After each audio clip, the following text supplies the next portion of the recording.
series of sessions on architecture and philosophy. Today we'll be looking at Jacques Derrida and Cixous, two seminal people in the whole history of philosophy, both from France and both working within the realm of post-structuralism. I'm delighted to have with me today two very distinguished colleagues, Peter Eisman, who needs absolutely no introduction, but who was, of course, central to this whole story about Derrida's intervention in architecture, and Doina Petrescu, who studied under Jacques Derrida in Paris, first as a master's student, then studied with Cixous for her PhD in Paris. Doina is currently she's based in Paris, and she's a professor at the University of Sheffield, and she's an activist architect, and she will be part of the discussion today. Also part of this discussion will be Bernard Schumi. Bernard is actually traveling to one of his building sites today. We pre-recorded an interview, a contribution by Bernard.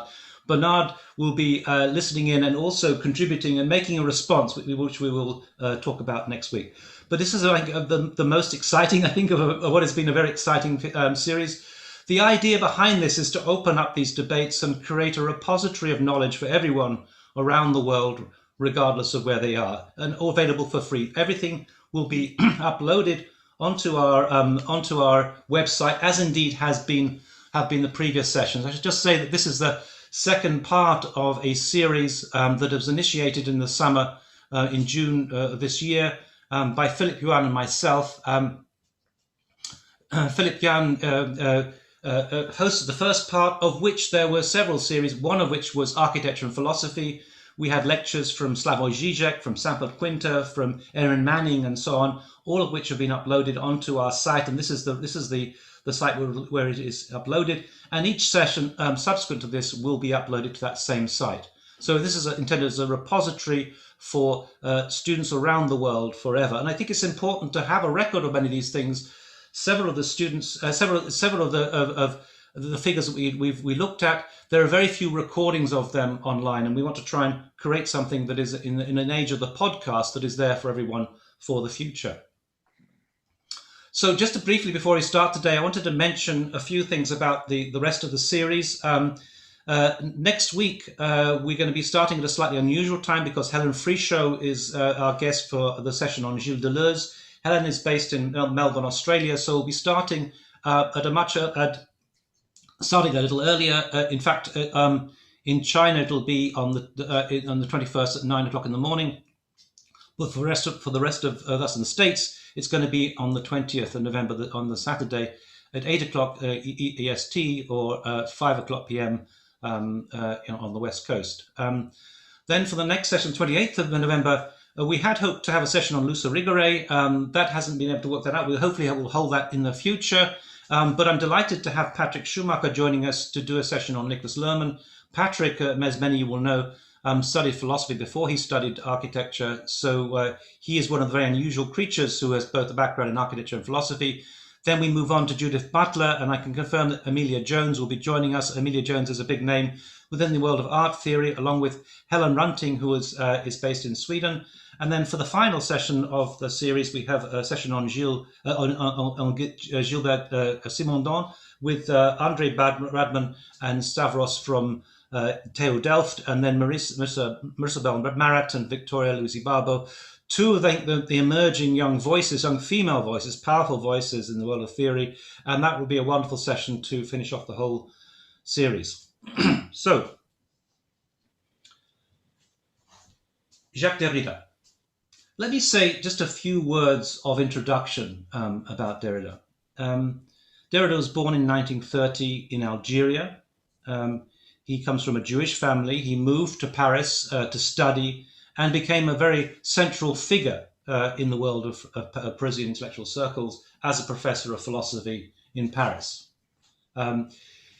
He is associated with the world of architecture through two particular projects. One, his collaboration with Peter Eisman, which we'll be hearing more about later in the Parc de la Villette in Paris, and also because he is the person who coined the term deconstruction that has been associated somewhat problematically in some cases with an architectural style.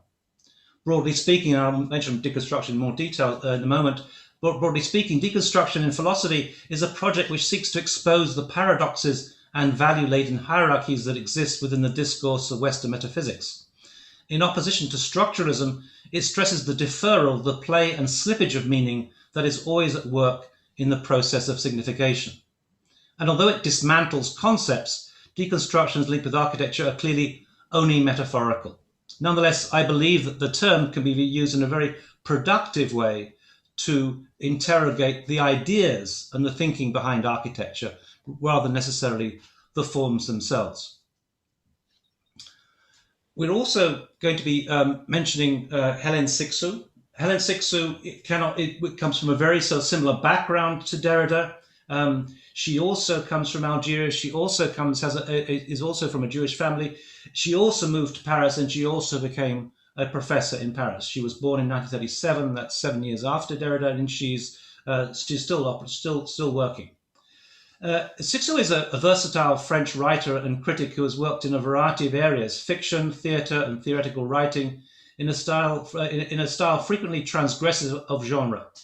She's associated with a group of thinkers who are sort of psychoanalytic thinkers. She's also associated with two other leading feminists from France at that time, Luce Rigaret and Julia Kristeva. Her work has been informed by the very strong psychoanalytic impulse, which seeks to challenge unconscious structures of exclusion. Cixous has argued that instead for a sexual difference based on openness to the other, and has promoted écriture féminine, or feminine writing, as a strategy of exploring difference in a non-exclusionary way. But such writing is not limited to women. Also included in this genre is the work of James Joyce. She's not been so closely involved in architecture as such, although she was a supervisor of Doina Petrescu, but she has contributed a very interesting article about Prague, her ancestral home, her ancestral city, that was printed in Rethinking Architecture, and also Architecture and Revolution. It's an essay basically about Prague. And like much of her other writing, this essay, called Attacks of the Castle, contains traces of autobiographical material and a significant psychoanalytic dimension. It draws in particular on an earlier work by Kafka, Before the Law, which had been used by Cixous as an allegory for female exclusion under patriarchy. In Kafka's story, a man arrives before the door to the law, but remains convinced of his own exclusion, even though the door remains open. The theme of access and denial runs throughout this essay on Prague, Attacks of the Castle. Prague is a city that can never be fully captured by the ontohermeneutical process. It is not Prague, but Pragues, promised Pragues, to which the author, like the character in Kafka's tale, would never gain entry. As she writes, "Promised Pragues, you dream of going, you cannot go. What would happen if you went?" The theme of Prague as a city of multiple interpretation echoes Cixous' earlier observations on Monet's 26 paintings, each of which was an attempt to capture Rouen Cathedral. The truth of Rouen Cathedral doesn't lie in any one of these, but in all 26 of these interpretations. And it is in her own very painterly and self-reflexive way of writing about Prague, a Prague of traces, memories, and meanings erased by repetition, that Cixous opens up the possibility of a new way of writing about the city. I want to address three things in this presentation in terms of Derrida's thinking. I first want to address the question about whether or not we can see Derrida as a relativist, as has been claimed by some people. Then I want to look at try and look more precisely at the question of deconstruction. And then finally, I want to look at his engagement with architecture and his interface with architects. And I will then be playing a short piece that we prepared by Bernard Chaumy before handing over to the others. So the idea that there's always a kind of play of meaning and there are multiple interpretations that can be made about any particular text has opened Derrida to the charge of being a relativist. Was he a relativist? I want to argue precisely the opposite. I want to argue precisely the opposite by reference to some comments that he makes in his book, The Truth in Painting, in terms of a particular comment by Martin Heidegger and his reference to some pair of shoes, a painting by Van Gogh. Heidegger, I should say, I once heard Derrida give a lecture where he commented that he'd been trained in Heideggerian thinking, and his whole project was to overcome Heideggerian thinking. And so I want to just kind of tease out that difference between him and this kind of hermeneutical tradition of phenomenology to which we could locate Heidegger. What interests Derrida about these particular shoes is the way that Heidegger appropriates them, as it were. Heidegger writes about these particular shoes within the framework of his discourse about the countryside, about the soil, all this very Heideggerian thinking. For Heidegger, these are the shoes of Van Gogh that he wore in the countryside. They speak of the soil. They speak of this approach that Heidegger had towards the country. Now, what was interesting for Derrida was that the New York art critic Meyer Shapiro, who is, of course, very different to Heidegger, he lives in a city, he is Jewish, whereas Heidegger is known for his anti-Semitic comments. And Shapiro takes the opposite view. He argues that to say that these are not the shoes of someone in the countryside. These are the shoes of someone tramping through the city. There are shoes that are worn by Van Gogh when he was in the city. Now, Derrida's point is basically that both are guilty of a form of appropriation, of trying to claim the shoes as part of their particular project. And he asks the question, on what basis can you make this particular statement?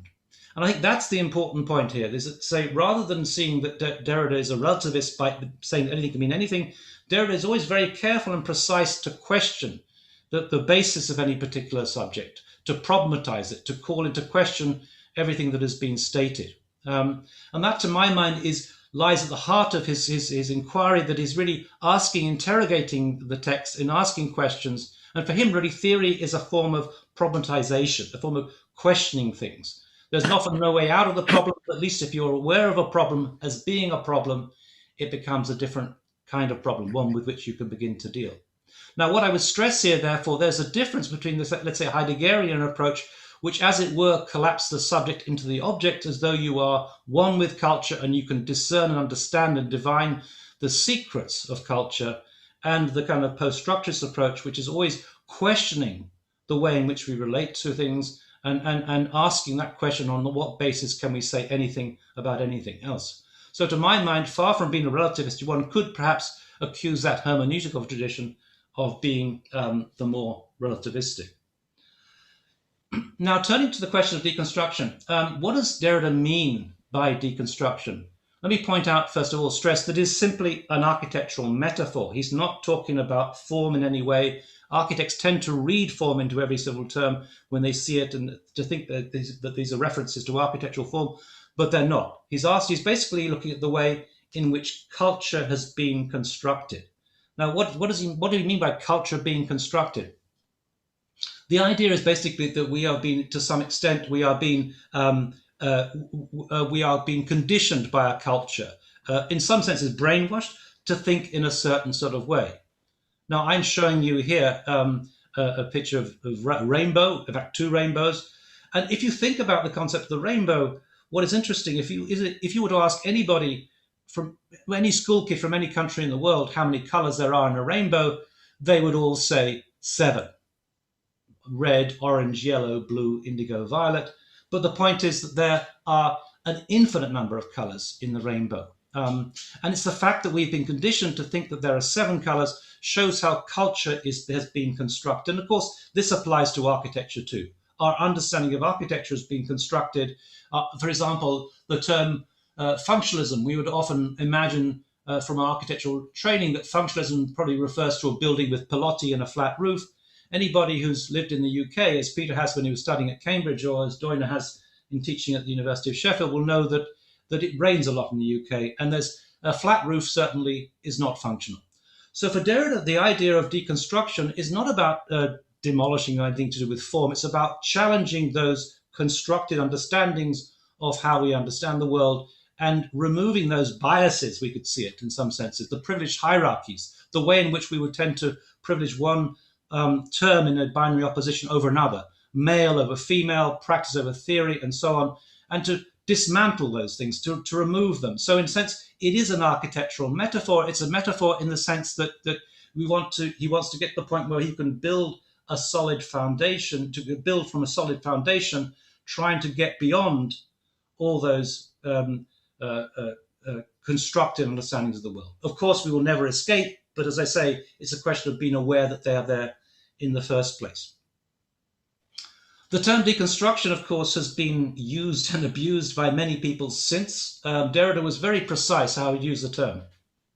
It was not a method, it was a kind of inquiry in some senses, and yet the term has been used in many different ways. It's been used broadly to refer to interpretation, to critique, and so on. In general now, this was a movie, one of the last movies that Derrida saw before he died, and he was deeply disturbed by the way in which the term deconstruction was now being used. I think by now he'd be turning in his grave if he were to hear some of the ways in which it's been used.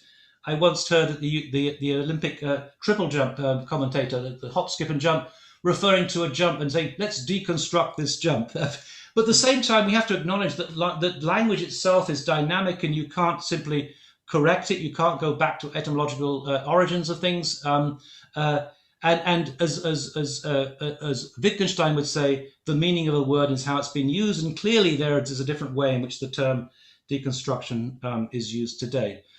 So let's just pick up on on the relationship between Derrida's work and the world of architecture, which is extremely problematic but intriguing in many ways. Let's go back to 1988 to two important moments in the history of architecture and the history of theoretical discourse in architecture. On the one hand, we had an amazing event going on in New York, curated by Philip Johnson and Mark Wigley, Deconstructive Architecture, an exhibition at the at MoMA, Museum of Modern Art in New York, and this is the cover of the catalogue. On the other hand, we had an event going on in London at the Tate, the earlier Tate, not the Tate Modern, where there was a debate about philosophy and art, where they were trying to connect Derrida's work with new forms of visual expression. And this came out as a book published by Rizzoli with Andreas Papadakis, Catherine Cook, who was a constructivist, who was a Russian a historian of Russian constructivism, and Andrew Benjamin, the philosopher. And I suppose the title of Deconstructivist Architecture could be seen to be a play on that. On the one hand, you had this astonishing work that was being reassessed within progressive circles. People like Rem Koolhaas were interrogating the Russian constructivists, and of course through that, because Zaha was a student of Rem's, so was Zaha, and so on. It was a very interesting moment. So Russian constructivism was kind of, in some senses, paired up with the world of deconstruction as a way of kind of challenging pre-existing ways of thinking. The architects who were involved in this are all well-known figures. Three of them, Pritzker Prize winners, I think three. Bernhard Schumy, top left, Wolf Prix here, Rem Koolhaas, and below him Daniel Libeskind, Frank Gehry, Zaha, and of course Peter himself. But it's important to note that in those days, relatively few buildings had been built by these individuals. This was back in 1988, and it was probably not until 1997 when Gehry's Guggenheim Museum in Bilbao was constructed, at least in terms of what Zaha has told me, that's when the commission started, that suddenly everyone began to realize that this new critical and progressive way of approaching architecture could actually deliver some amazing architecture. So these were back in 88, they were still very much in their infancy, but of course, all of these figures have become very significant architects since then. I want to just refer to one particular project which I want to relate to what Derrida himself has written. Now, I'm not going to say much about this. It's a well-known project. The project that Bernhard Schumy he won a competition with Rem Koolhaas second for the Parc de la Villette in Paris. And we all know about this as a kind of grid of these red cubes, distorted, twisted cubes in the landscape. Peter, of course, was involved in the landscaping itself in his collaboration with Derrida. And these cubes were intended to, in Bernhard's terms, to be forms of event spaces where unpredictable events would happen. And they were trying to see architecture not as a hierarchy, but a distributed network or grid of these particular cubes. Now, to my mind, what makes this project interesting over and beyond the project itself was the fact that Derrida wrote a really a very interesting piece about this particular project. Let me just kind of refer to this. There are, in Rethinking Architecture, there are three articles, three pieces. One about Peter himself, why Peter Eisman writes such good books. Another one, an interview, Architecture Where the Desire May Live. And this particular article, which I find extremely illuminating. I think it's one of his best ever pieces of writing. But as many of you will know, Derrida was both either infuriating in the way that would express itself, or delightfully kind of enigmatic. A lot of the writing depends on a kind of a wordplay. What the French would call double entendre, double meaning. And in the very title of the piece, we can see a number of kind of games going on. The first point, point de folie, of course, these are both the points on a grid, as it were, these follies, but also point de means what is the point of, what is the meaning of. It's a play on that particular term. Meanwhile, maintenant l'architecture is, we all know, is maintenant means now in French, but also it means maintaining. And really for Derrida, the idea of these red cubes is that they should be seen as like dice that were being thrown in order to give architecture a chance, to allow it to break free from the kind of constraints under which it had been imposed on it. And importantly also, this comment here, let us not forget that there is an architecture of architecture. And this is the vital point that he's making here. There is an architecture of architecture, by which he means we have a constructed way of how we approach architecture. There is a construction of construction, an architecture of architecture. And what this piece is trying to argue is that this particular project is challenging that. It is deconstructing the semantics of what architecture is all about. And in many ways, you could see this as a reading of Derrida's whole philosophy into this particular project. So he talks about how these four constraints that are imposed on architecture need to be called into question. Briefly speaking, without going into any detail, they refer to the notion of dwelling, to tradition, to function, and beauty. And what he's pointing out is that these follies challenge this. They put into operation a general dislocation. They draw into it everything that until now seems to have given architecture meaning, more precisely everything that seems to have given architecture over to meaning. They deconstruct, first of all, but not only, the semantics of architecture. And just to repeat, that is the point about deconstruction. It's really challenging, questioning not the forms, but the thinking, the ideas behind the forms themselves. What is the meaning of architecture itself? These follies destabilize meaning, the meaning of meaning, the signifying ensemble of this powerful architectonics, those 4 points that I mentioned. They put into question, dislocate, destabilize, or deconstruct the edifice of this configuration. Again, it's not about buildings, but the ideas, the constraints, the constructed way in which we understand architecture. They do battle with the very meaning of architectural meaning as it has been bequeathed to us and as we still inhabit it. Do they not lead back to the desert of an architecture as a zero degree of architectural writing, a prose made of abstract, neutral, inhuman, useless, uninhabitable, and meaningless volumes? Precisely not. And this is the point. It's basically by breaking free of these constraints that these follies, as it were, keep architecture alive. They give architecture a chance as these little dice, as it were.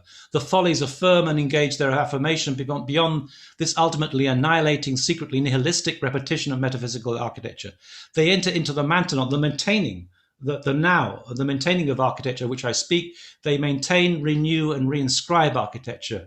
They revive, perhaps, an energy which was infinitely anesthetized, walled in, and buried in a common grave, or sepulchral nostalgia. The way I interpret that maybe is about postmodernism, the way in which we could sort of see also as deconstruction challenging the more conservative way of approaching things. In many ways, Bernard Tschumi talks about himself in terms of deconstruction rather than reconstruction, and contrasting himself with the work of more conservative historians such as Vincent Scully.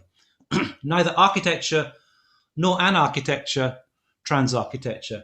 Now, it seems to me that it's a difficult piece to begin with, but it's very clear what it's saying. It's basically arguing that we need to keep architecture alive by challenging the way in which we've seen things, by dismantling the kind of concepts that have basically been imposed on it, and opening up to other forms of discourse in a very radical way. What I find interesting about this is really how it kind of fits into a kind of discourse that goes back to the work of Foucault and others in May 68 of challenging the disciplines, of challenging everything in many ways, and in challenging in particular the world of architecture here. I now want to introduce play this piece, this interview which I did with Bernard 2 days ago. As I say, he will be responding to our discussion today. Bernard can't be with us as he's on his way to a site, but he recorded this. And what our intention is to be able to have this translated in different languages and in different, to have subtitles and transcripts in different languages, because to my mind, this is a very important piece. So here is Bernard Schumi giving some kind of context to the Parc de la Villette project and how it fitted within this kind of moment, this revolutionary moment that came out of May 68, which led in his terms right the way through to 1989 and the collapse of the Berlin Wall. Oh, sorry. Hi, everyone. It's a little bit of context. The 68-88 period was quite an extraordinary moment for the world of ideas in architecture. In other words, the oppositions, by the way, that was the name of a magazine that had been started by Peter Eisenman, which were the ideas of post-modernity, postmodernism, neo-modernism, post-functionalism, were a sort of an excuse to try to reinvent a definition for architecture. Namely, the world that was surrounding us was quite extraordinary in the sense that you had a number of thinkers, I'm talking about Foucault, or Barthes, or Derrida, or Deleuze, or Kristeva, who actually were trying to challenge a number of received ideas and challenge the notion of what one would call the professionals of the profession. In other words, that nothing was taken for granted, everything was potentially multidisciplinary, everything was potentially intertextual. So architecturally, inevitably, some of us were participating with to this discussion or to this questioning. My own early work, trying to either on my own or with my students to combine issues of architecture, literature, cinema as a way to re-question the idea of program or the idea of event, was quite clearly part of a time of intense questioning about what architecture was, but that was also, how could I say, the case in other areas of knowledge, in art, even in politics, of course. When the La Villette competition happened, and by the way, this is really important, at a time when they were also very large architectural competitions where all the best minds of any age, of any generation, were competing with one another, and the juries of those competitions were extraordinary architects. In other words, that was a place where, again, the exchange of idea was strongly there. It was somehow, how could I say, not only among, I was not competing against Rem or against potentially retroactively Leon Krier, but against the notion of what is a landscape architect or so. And the fact of wanting to challenge those categories meant that when I was to determine what a garden was, I just wanted to really to avoid people to plant, flowers and things like that. So I thought, wouldn't it be a good idea to bring together artists, musicians, architects, or anything you could think that would bring an interesting mix to the story. So it occurred to me that how's about putting together an architect and a philosopher? I was familiar with Derrida. I knew him only a little at the time. I invited him to my office, and I said, "Look, what do you think? Would you like to design a garden? And I can introduce you to an architect who is interested in your work." And so Derrida said, "Architects interested in construction? But how come? Deconstruction is everything that architecture is everything that deconstruction questions. Deconstruction is anti-structure, is anti-hierarchy, is anti-form, all of what architecture is." And I said, precisely. So then began a quite extraordinary couple of years or more. And Peter Eisenman may, when you have a meeting with him, may tell you all the detail and the conversation. And I got to know someone who was, Derrida was an incredibly generous person, generous in terms of his time and his interest in various fields. He wrote about art, he wrote about the law, he wrote about a number of those fringe areas which were intersecting with the world we were living in. So I think that in many ways that constant questioning was incredibly important, and perhaps more particularly to a group of people. I'm thinking of course, Peter, but Frank, Rem, Zaha, Wolf, Danny, myself. The constant questioning was extraordinarily fruitful, fertile, and eventually led to that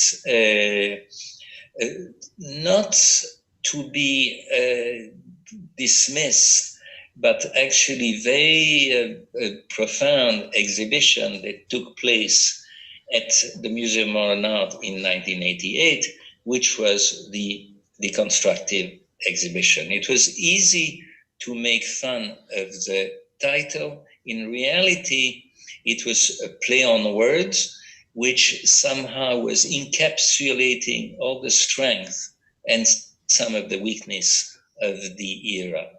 But again, it's an era of oppositions, it's an era of questioning, and it's not surprising that it ended with the 1989 fall of the Berlin Wall. Good.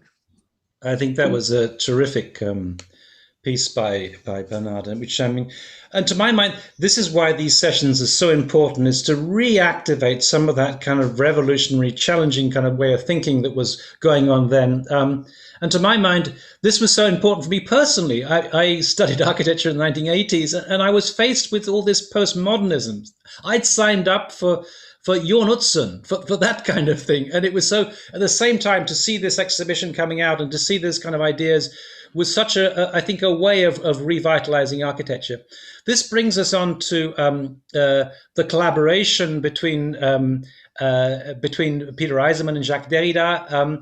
First of all, I would like to ask Doina to say a few words. Her PhD under Helen Cixous was about the theme of of Cora as a concept, and that was in Derrida, of course, and which has been referred to in relation to that particular project.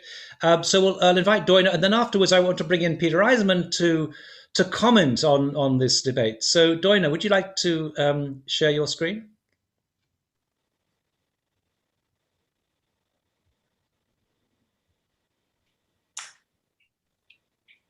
Just let me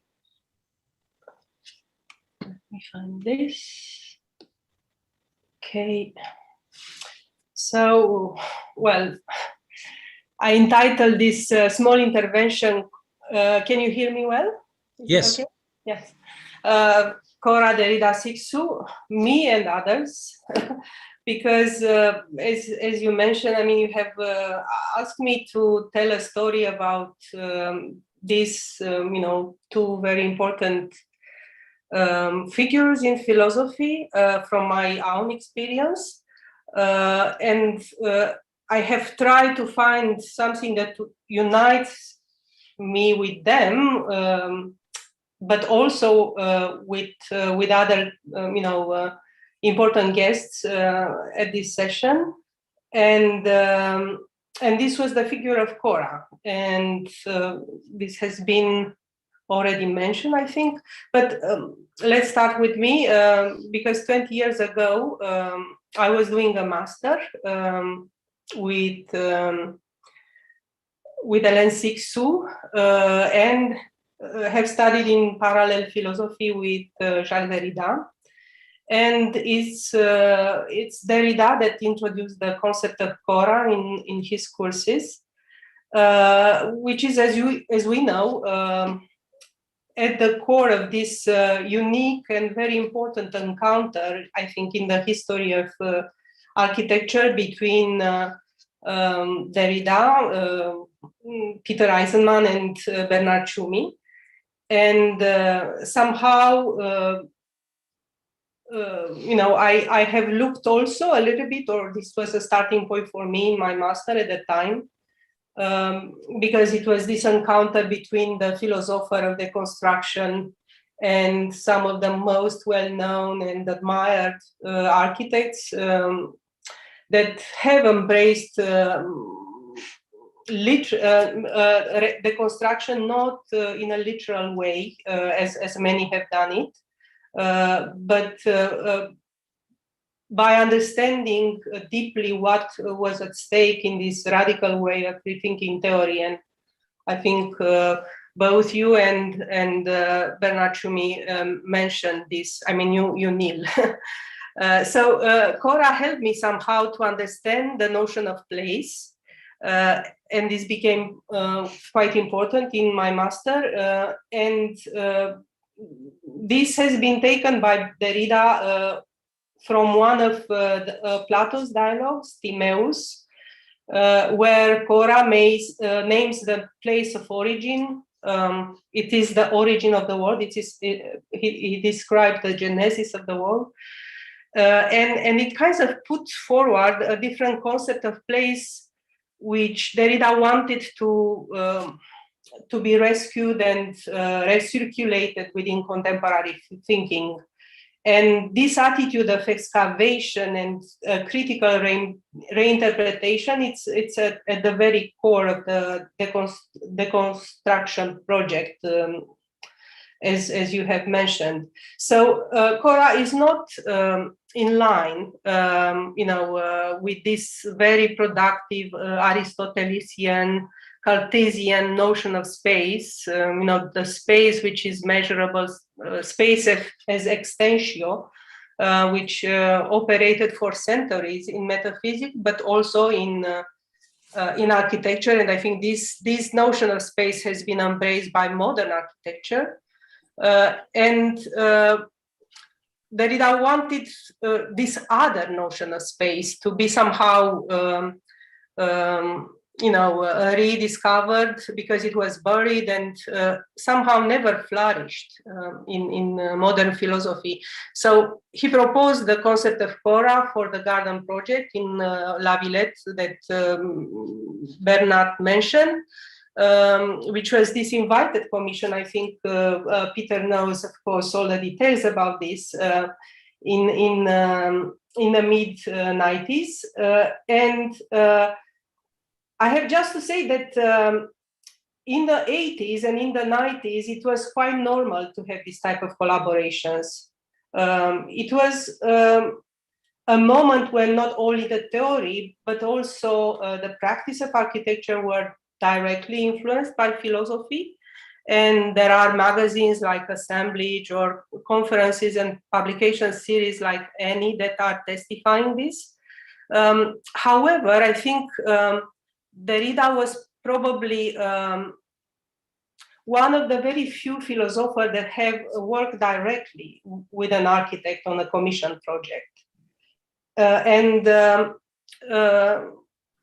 You know, something that I wanted to add maybe in relation with this excavation and reconstruction is the fact that it challenges, of course, the history of philosophy first, but also it kind of brought into attention and questioned the role of writing in producing ambiguities, uncertainties, but also you know, very rich possibilities of reinterpretation.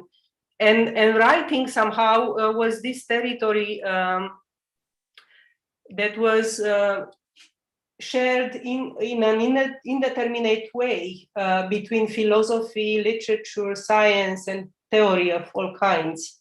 And I think this was also a territory of encounter, probably not only the architecture itself, but also the writing between Jacques Derrida and Peter Eisenman for the Cora project. But there is another thing that I wanted to add about the construction, which is, you know, this critique of the Western tradition of the logo construction that Derrida called phallogocentrism, which is that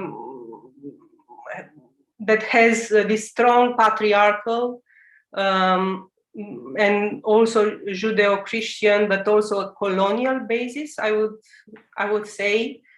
And for this reason, I think the project of deconstruction is also very political and met and even provided a model for other radical politics of thinking and of critical positioning in thinking, like the feminist theory, like the post-colonial theory, and so on. And I'm mentioning this because I was interested in this too in my work. Then Cora is also one of the typical deconstruction figures. It's like the He-Man, the Trace, the Pharmacon, and other Derrida's Indecidible, a concept that doesn't have fixed meaning. So he was interested in the contradictory logic, this notion introduced in philosophy. He called it a kind beyond kinds, a genre beyond genres, and something that goes beyond the oppositional, the categorical oppositions, because it exactly gives place to opposition. And because of this, it is not subject itself to any reversal. So it's no couple for Cora. He said there is no opposite, no antonym, and it is a sort of singularity, and it is itself does nothing other than oscillate all the time. So it is presented also through this image of a sieve. However, this oscillation is not an oscillation between two poles. It is an alternance between the binary logic, between this and that, yes and no. But as Derrida points, it is an oscillation between two types of oscillation. And this paradoxical and complicated logic of the oscillation between a double inclusion and a double exclusion, neither nor and, I think it's something that it's crucial in understanding, I would say, the Derrida deconstructivist logic, and also the figure of Cora. So with the choral work, we witness also all the difficulties of this encounter between an architect and a philosopher, when, for example, such paradoxical logic has to be translated into architecture. And trying to move.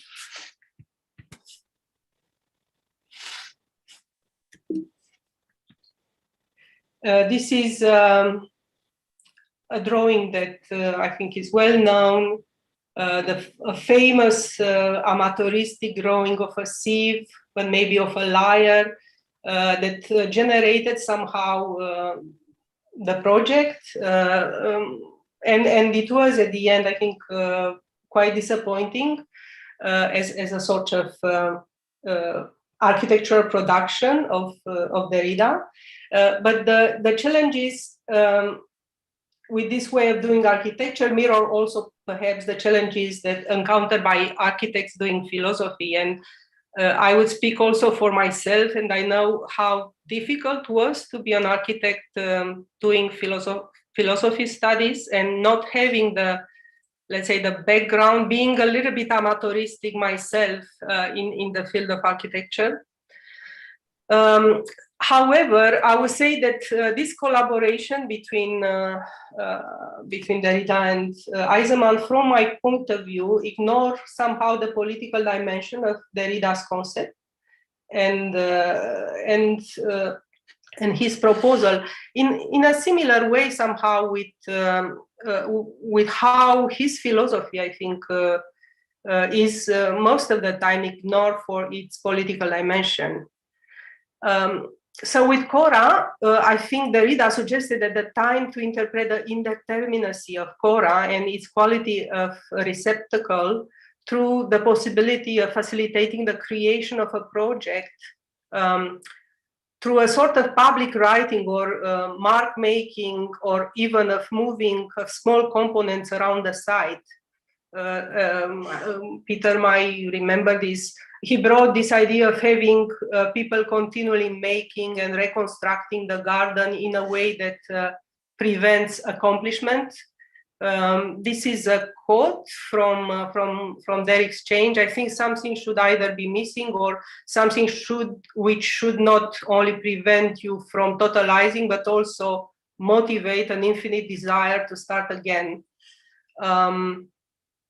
This should have resulted in a project without shape, I think, which is a sort of continual movement and indeterminacy. However, at the end, the project evolved towards some sort of formalization, and it was indeed the limitation and perhaps the misunderstanding of this collaboration. So I'm a bit provocative here. The misinterpretation of a commission to collaborate with an architect, and the misinterpretation also of the drawing resulting from this misinterpretation. And maybe this is also something that has to do with the construction. And this work, as we know, hasn't been built, and Derrida's drawing was eventually mise en abîme, as we can see here. Buried somehow in the multi-layered model book, which is beautiful, that was the sort of end product of this collaboration. But in my thesis, I have taken out Cora from between, these very famous men, and I brought it also into a more feminine and I would say feminist territory. And I have read it also through Cixous, through Kristeva Irigaray, and Nicole Laurent, who's a psychanalyst. And I have shaped it a bit. I have oscillated somehow from the keywords, X words and concepts like chiasma, like choreography, chorality, that are deriving from the Greek word kora, and I kind of oriented toward the pl words, the place, the placenta, the placinta, a Romanian word for pie. And as a tool, I have also, of course, used what Hélène termed écriture féminine, and Neil just mentioned this as a very important contribution to, I would say, not only French theory, but also to philosophy in general. So I have somehow followed Derrida's suggestion that Kora can help us to think about place through politics of hospitality. He said again in the exchange with Peter, perhaps we have not yet thought what receiving means. I'm sorry, no, this was written in his book Kora, but I think he alluded to this understanding of Kora. So perhaps we have not yet thought what receiving means, the receiving of this receptacle, what decomai, decomenon mean. And I have particularly used, this idea of receptacle and the feminist figure of placenta from Irigaray, for example. But you can find it maybe with other names in Cixous writing to approach this concept of absolute hospitality that Derrida has written quite a lot about in his last years. But I will come back to placenta, which is my Kora, which is this incredible, kind of body part that has the physiological property of stopping the body of the mother to identify the fetus body as a foreigner and as another, and to reject it. And in this way, it hijacks a whole economy of defense and transforms it into an economy of welcoming. So the same mechanism of defense and protection become mechanism of welcoming and inclusion. And somehow this was something that I was interested in. And I wanted to say that in parallel with the publication of the choral works, there was the Sampapia movement in Paris, which manifested in a series of occupations that took place in 1998.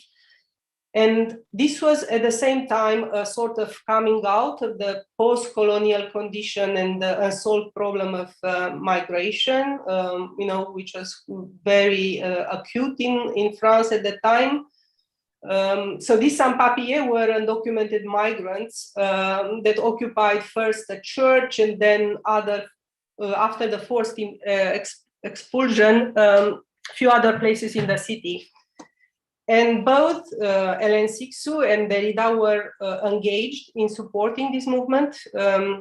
Hélène was working also at the time with Ariane Mouchkine at Théâtre du Soleil, which has been making a political theater and has staged political protests since 1964. So since then, they have collectively devised works and respond to national and international political issues. And the company somehow turned their focus at that time to migrants and the refugees, and then they are continuing to do this because this problem hasn't been solved. And they, people from different parts of the globe.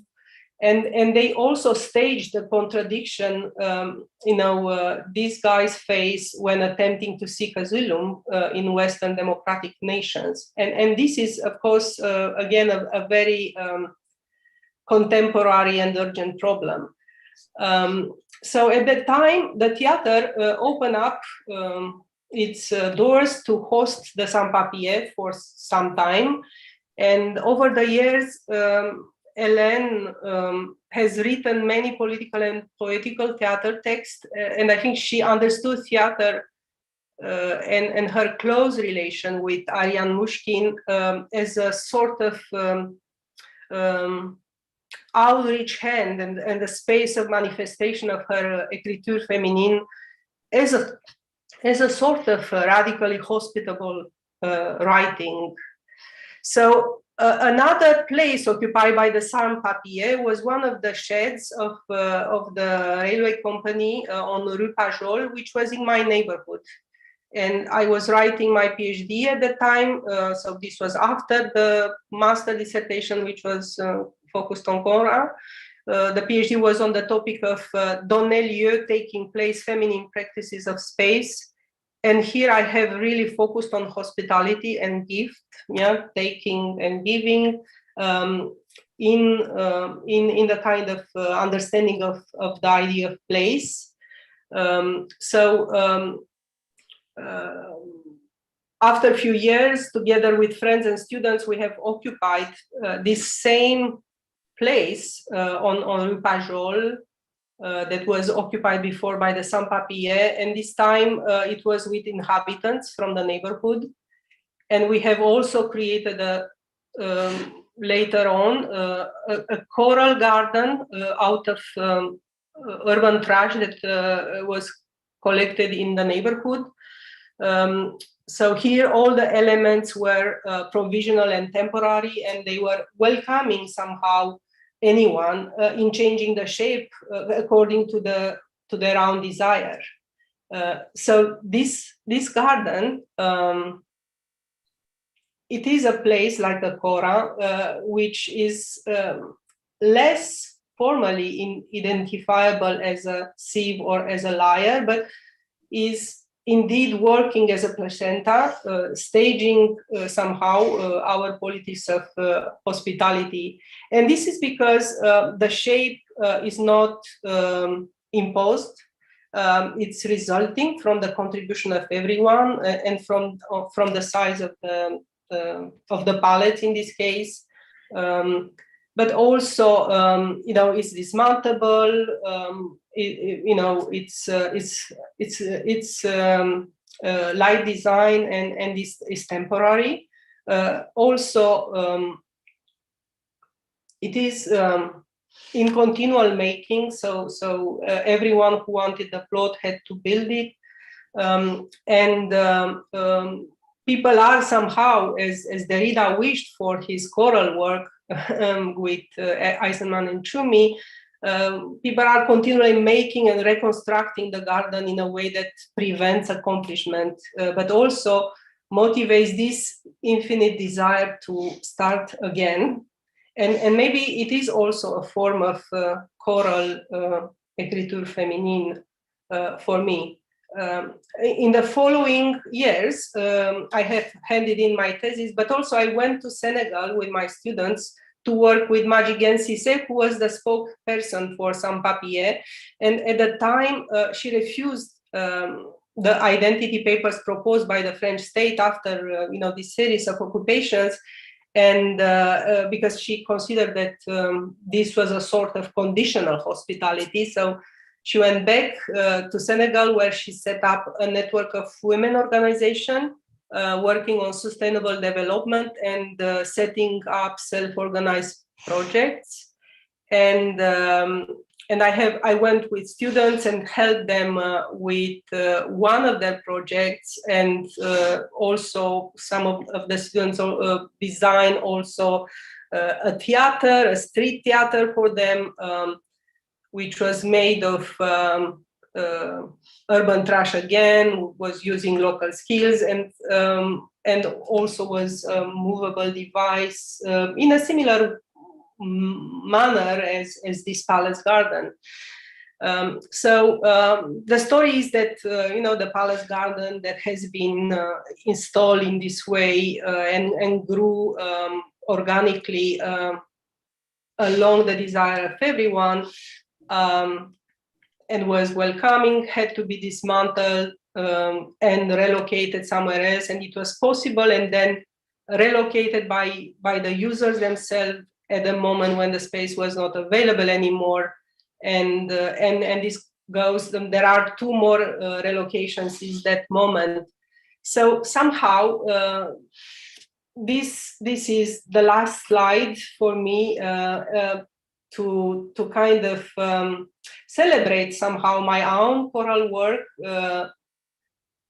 that involves so many, other characters, as an approach that continued over the years and as a sort of perpetual architecture of hospitality, because something is either missing or something prevents from totalizing, but also motivates an infinite desire to start again, as Derrida said.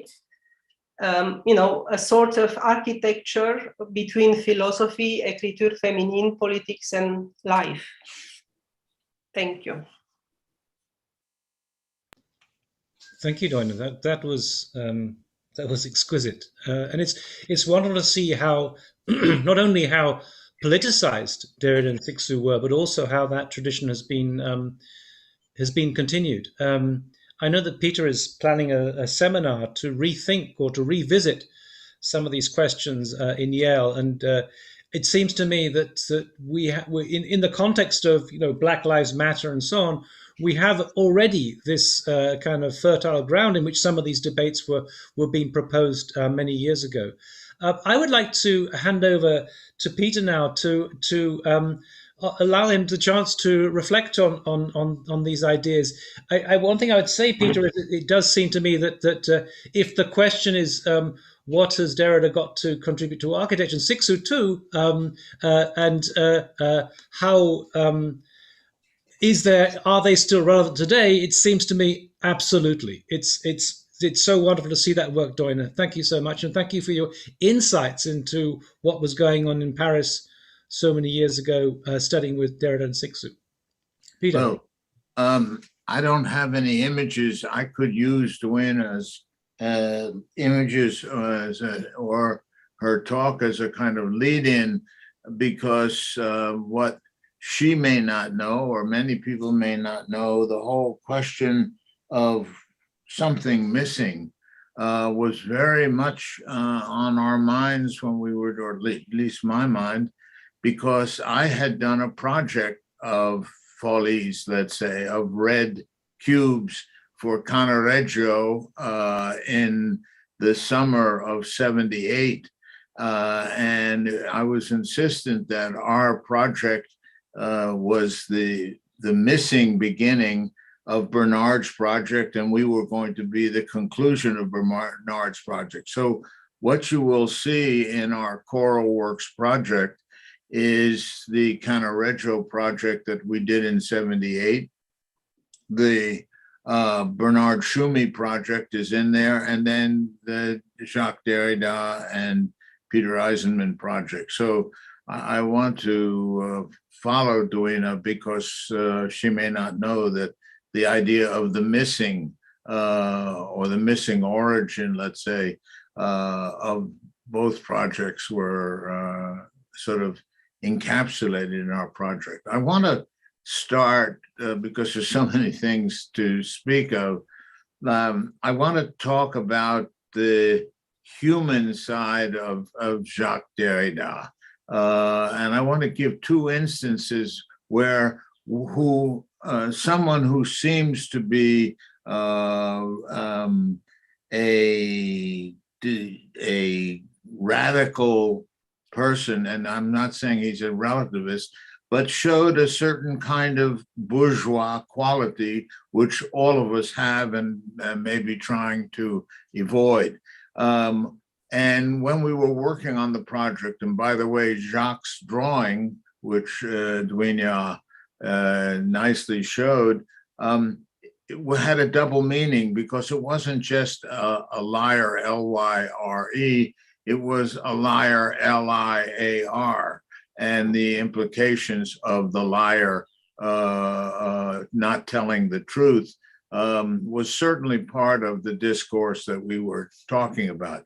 But in any case, as we developed the project, and one day when Jacques was in my office and we were looking at a model very similar to what the last model that we made, Jacques said to me in a most unexpected way, he said, "I like this project." He said, "But you know, it's a garden."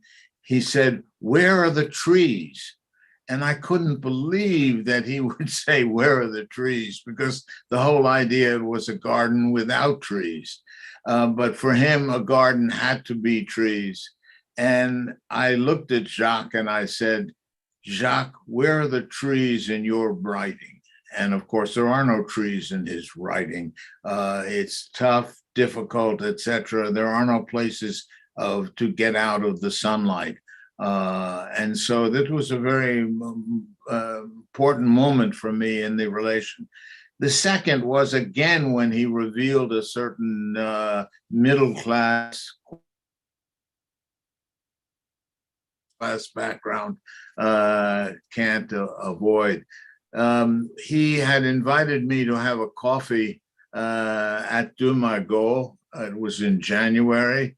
We met and sat inside, and we both had long overcoats, top coats, and without hats.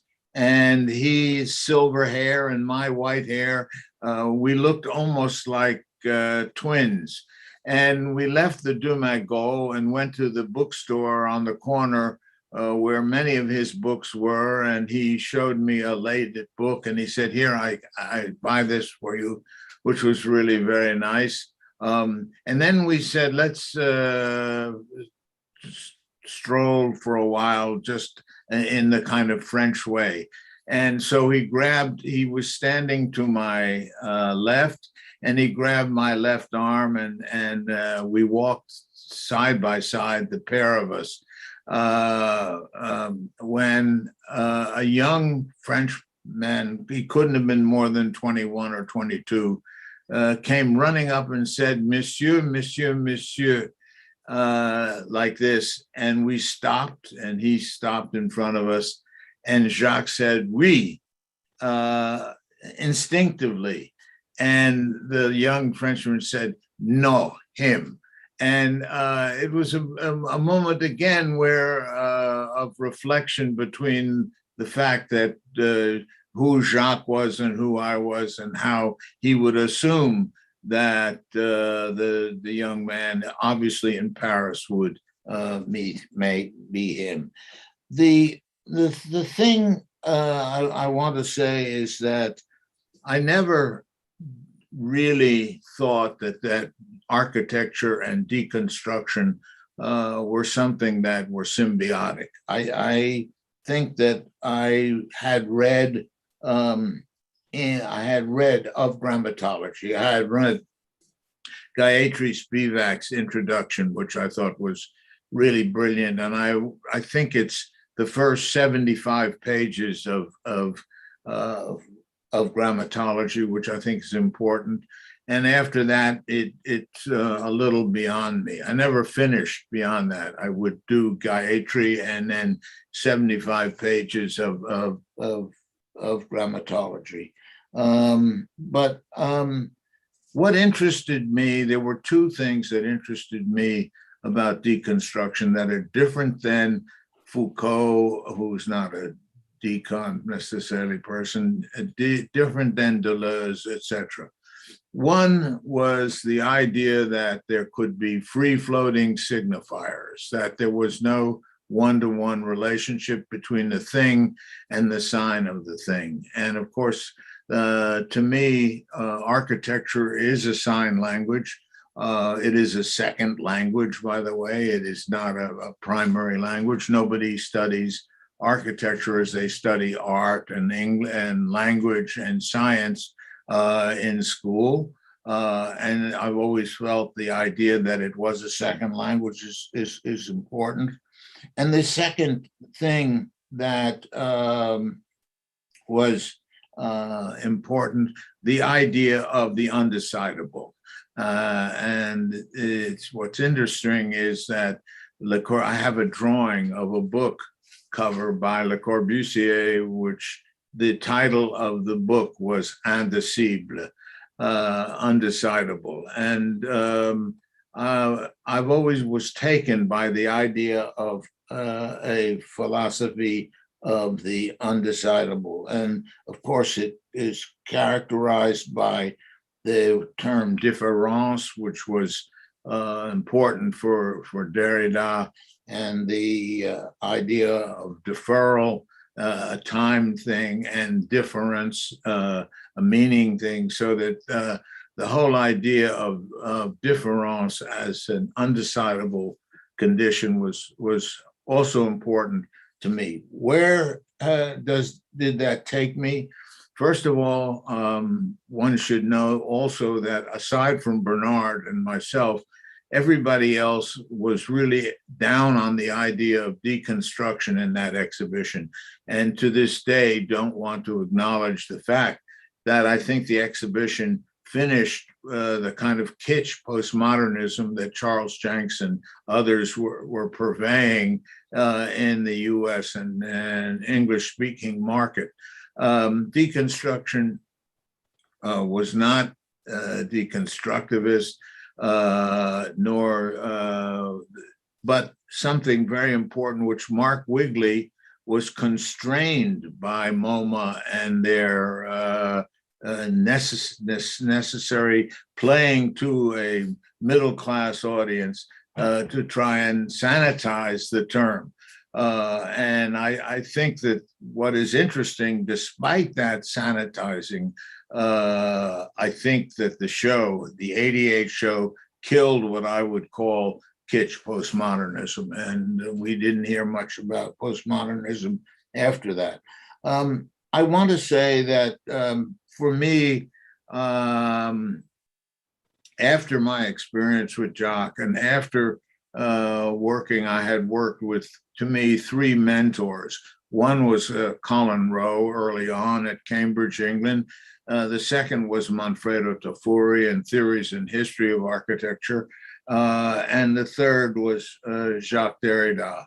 And I returned in a way to thinking, and where my mind is today, to things that Manfredo was talking about in terms of architecture, not in terms of philosophy or deconstruction, but in terms of architecture. And there are several things that I want to just briefly touch on. One is the idea of autonomy, that architecture has an autonomous condition. It's always been covered over by things like function and meaning and beauty and structure, etc. But the autonomy of architecture and what that constitutes, I think, is very important. The search for that autonomy is what Manfredo talks about in his very first book, that was translated into English as Architecture and Utopia, because it was a difficult term, but the term architecture was not written by Manfredo. The term progetto was, and progetto has a very special meaning in Italy as opposed to Germany, France, English, etc. Progetto is not projet or project. It is something which concerns the discourse of the autonomy of architecture. And there are very few architects that have a projet, number one, or progetto. And of course, it's such a difficult concept in terms of its undecidability, if you want, that it couldn't be translated in Manfredo's first published book in English. The final thing I want to say, and there are other things, but Neil talked about the hierarchy of the binary opposition, 1, 2, white, black, green, blue, whatever. And there is something in the autonomy of architecture, in the discourse of architecture, which is not hierarchical, and that is the diptych. And the diptych has always been a binary, non-hierarchical condition. And what the diptych talks about are several things which are involved in the painting world, and that is one, the hinge that Jacques talks about, and the other is the frame, and the importance of the relationship of the frame, the hinge, to the passe-partout, which is the paper between the frame and the design work. And so I've been doing a lot of work on these non-hierarchical binaries, which I think are interesting. And of course, then you get to the question of supplement, also a term in post-structuralism. And the supplement is really interesting because it is not added after, but of the same moment in time. It is what exists within something that is not complete, that is beyond or before completion. So it's a term of problematic condition in terms of being in time. And the last book that I've been working on, I published 2 years ago, a book called Lateness, which deals with some of Theodor Adorno's work on Beethoven, etc. And the second thing is that I've been working on a paper called Becoming Unmotivated of the Sign. And of course, that's a central condition, I believe, of deconstruction. And it's something that the Italian-Swiss architect Valerio Olgiati talks about in his book, Non-Referential Architecture, which I think is one of the possibilities, this idea of non-referential or becoming unmotivated, of a way of dealing with signification today in a kind of postmodern, post-digital, if you want, condition of architecture. I'm going to leave it at that. Duina and Neil and others, whoever want to ask questions or throw in, I'm cool. Thank you, Peter. That was astonishing. It's so beautiful when you talk about your engagement with Derrida. We had some similar comments coming from Sanford Quinter about when he met up with Michel Foucault in the Bibliothèque Nationale, and it really somehow brings these figures alive in a really interesting way. And thank you, Doina, too. That was a beautiful, intense piece, and I'm so glad that we've had this session to go over these things, because it seems to me almost that the message is even more relevant today than it was then, and we absolutely need to address these kind of questions. I just want to ask, open up to the question from the audience. Neil, can I ask a question? Sure, go ahead. Maybe to Peter first. I think it's a great chance to have him here. You were speaking, Peter, about your lineage with Tafuri and with this idea of autonomy of architecture that is dear to you. And I'm just wondering, how would you contextualize this in the current discussions about climate change, for example, and can we still speak about the autonomy of architecture? I can, Duina, I think it's a perfect question. The course that I'm working on is called From Decon to Decall. And decall is, I'm playing with the sound and the being. The course is obviously from deconstruction to decolonial. And I find that several of the writers, the decolonial writers, are really extensions of deconstruction, post-structuralism. So to me, the course starts with decon as an idea. And it does start with Gayatri, by the way, because that was my first introduction, and ends in decolonial. So I don't know if decolonial takes into consideration climate and other discourses, Me Too. They are all entangled. Yeah, but to me, it's really important for my students to answer your question, because you are as a way, a voice of what my students are. I can't be because I'm about a generation older than you. I'm barely here. But to me, without the decal, as placed in an architectural frame or whatever, a constructible frame, environmental frame, etc., I think it's important to introduce that via deconstruction. I don't know if that answers your question, but yeah, no, I definitely share this position, and I have tried to also highlight the kind of I would say political weight of deconstruction, in fact, and the political project which is embedded in the thinking brought by the deconstruction, which was a little bit undermined, I think, in the way the construction has been understood in architecture. And I'm very glad that that you are aware of this, and then there is a moment of no, we should plug you into our, I'm still forming this course, but I want to establish the relationship, not just because of wokeness today, but because it's important to the whole conception of being, the change discourse of being, moving from decon to deco, I think is very clear.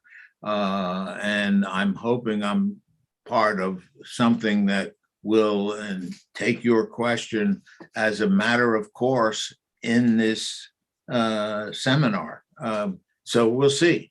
I certainly will send you my syllabus, and you can see, I promise you that you cannot teach in a major university in the United States today without understanding your question. It's impossible. Mm-hmm.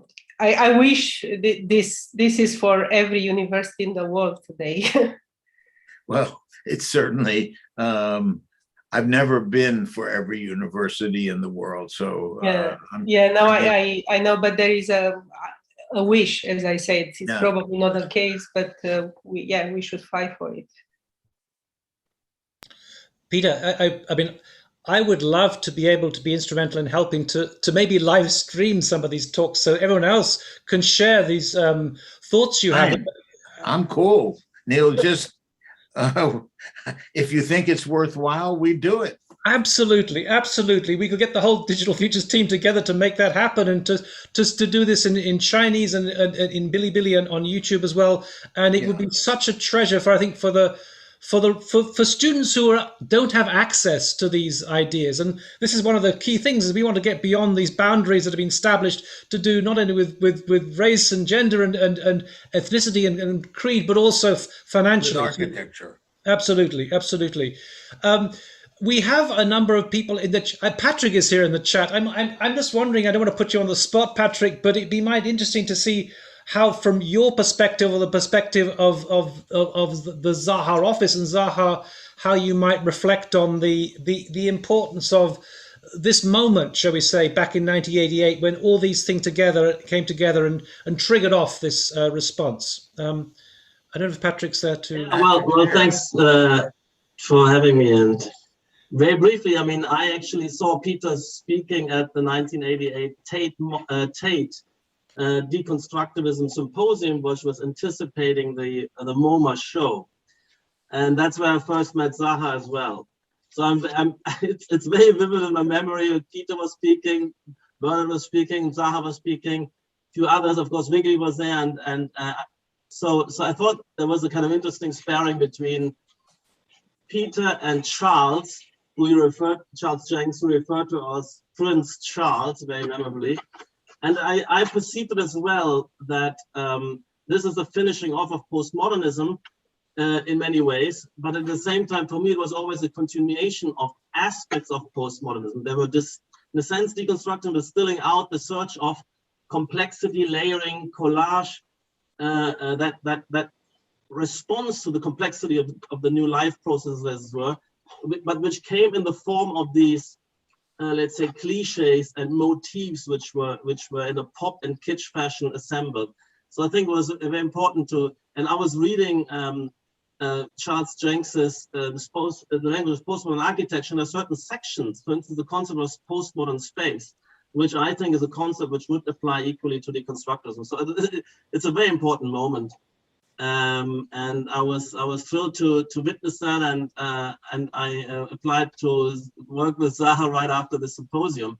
So it's been incredibly influential. And for me, before I arrived in London, 2 years earlier, the seminal shock of recognition in a way of a new possibility that was, for instance, I mean, it came through me, through the Parc de la Villette, this radical concept that you could fill a drawing, and then instead of with one pattern, instead of going to another site or next to it to do the next pattern, you do a new pattern all over across that same drawing, and you have that kind of, let's say, superposition concept of radically different, spatial figures and reference systems. And then I realized, of course, that it was originated with Peter's work, and has some deeper lineages, of course, also in, coming out of maybe Molloy, Notch, Kepish, Colin Rowe, but what it came to us as young students, the La Villette, we saw it, we were shocked, and every project at the university afterwards was playing this game. But then to understand the kind of the depths, the depths of possibilities and meaning which came through deconstructivism. And I think that deconstructivism also alerted me to this whole idea of, and through Peter's work, of what I now still pursue, which is I call a semiological project. And already on a sophisticated, let's say, level, way beyond the postmodernism. Postmodernism had also started, in a way, the semiological project, but in a very primitive and simple way. And I think through deconstructivism and Derrida, when understood the kind of complexity, the floating signifier, the difference condition where you, as you keep elaborating, inverted comma, the text, each element shifted its meaning because it's recontextualized with every new element, new drawing, new aspect. So this was for me incredibly seminal and sets up everything for what follows thereafter, because although the let's say when Greg came out in the early 90s, Peter's new work with the fold, and then also with Greg and Jesse and so on, and we understood that in the early 90s, it is also as this deep continuities with the deconstructivism discourse, except there was a new set of repertoires and another set of ontologies which came on top of this. But for me, it was always, there's a deep continuity between deconstructivism and what follows on and what I'm still doing. So it's for me a very vivid. That's basically that kind of kicked off my career in architecture. Patrick, I want to point you to something also, Neil. I don't know if you know it, but Tony Vidler has written a 40-page critique of Collage City, okay, which was, have you seen it, Patrick? No. It's really worth reading, because Collage City was one of the fundaments of postmodernism, and Tony's critique, I think, is extraordinary. I assigned it in my class last week, but it's a devastating critique of postmodern and the idea of collage. And also, Dwayne, I want to remind, not you, but myself, I forgot that when I first did the Reinhardt Tower in Berlin, that Rem knows very well, is that I wrote about phallogocentrism and the attack on phallogocentrism. And what's interesting is the phall has been left out, and logocentrism is what survived. And of course, the attack on the implied condition, male and female condition in building was erased. But the whole idea of the Mobius was that we were dealing with a critique of phallogocentrism at the time, just to remind you of what was at stake in those days doing a build. Just maybe a precision on the term. It is, of course, related to the kind of patriarchal society and culture in which we are living and and we have been trained and so on. But also it has it's related to power. The phallus, Yes. And I think I would be interested to know what do you think about the relation to power in your architecture, and I'm maybe very also, upset with all the also women. Patrick, if she's here, he's here. Yeah, maybe can say something about this. All the women who are designing two super tall buildings, I wonder what they think about the term phallogocentrism. I think, don't forget, we're now in an era where it's not just males building phalluses, it's women building phalluses. And what do they think about it? I agree. It's not an essentialist concept, but it has to do with power and, yes, who has power and who has money and so on. So, I think, that the deconstruction term of phallogocentrism would take this into consideration as well.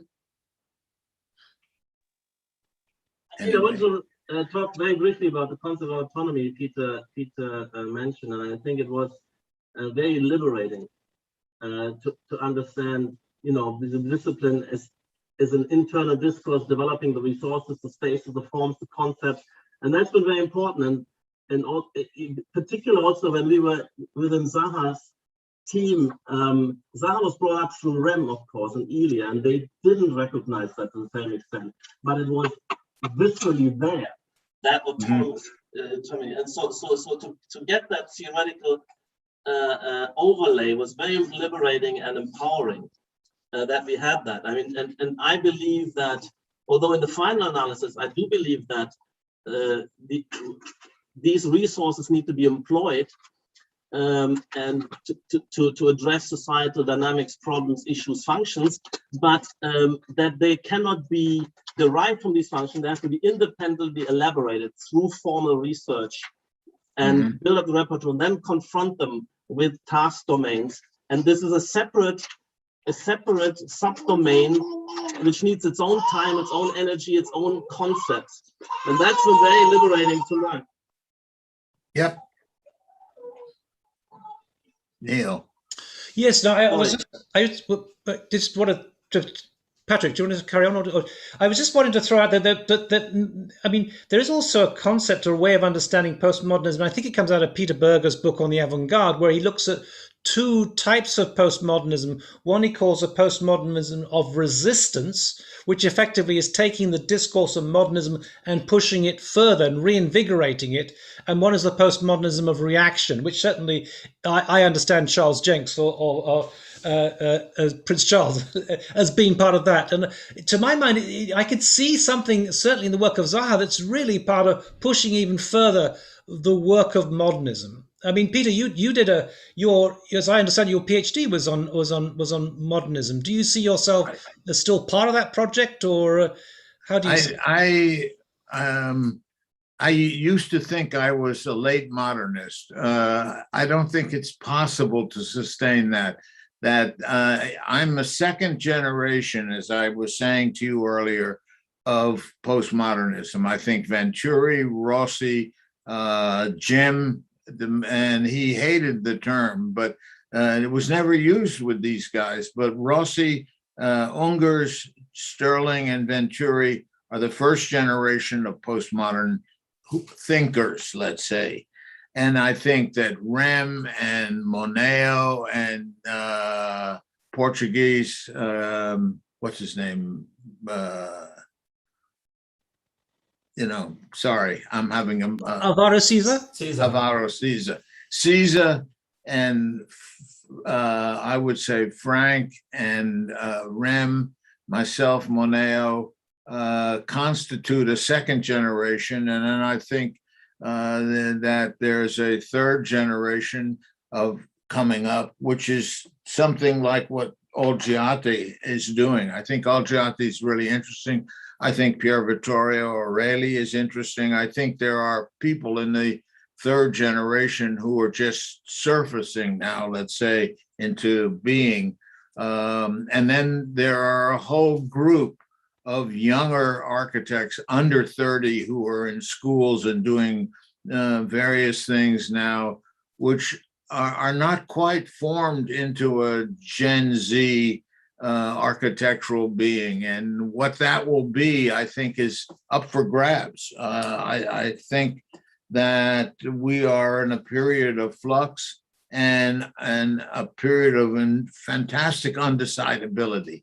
What people are, I don't think there's any pedagogy, Neil, at least I don't see it in and around New York. But there is a fourth generation of very bright, diverse, with diverse ethnicity, diverse gender, diverse discourse, which is very poignant.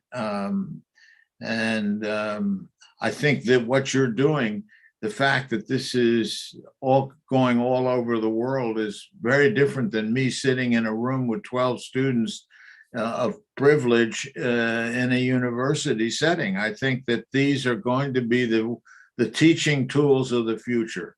And they're really important. The only problem is you got to save this stuff. I mean, in other words, it's got to be made reference material.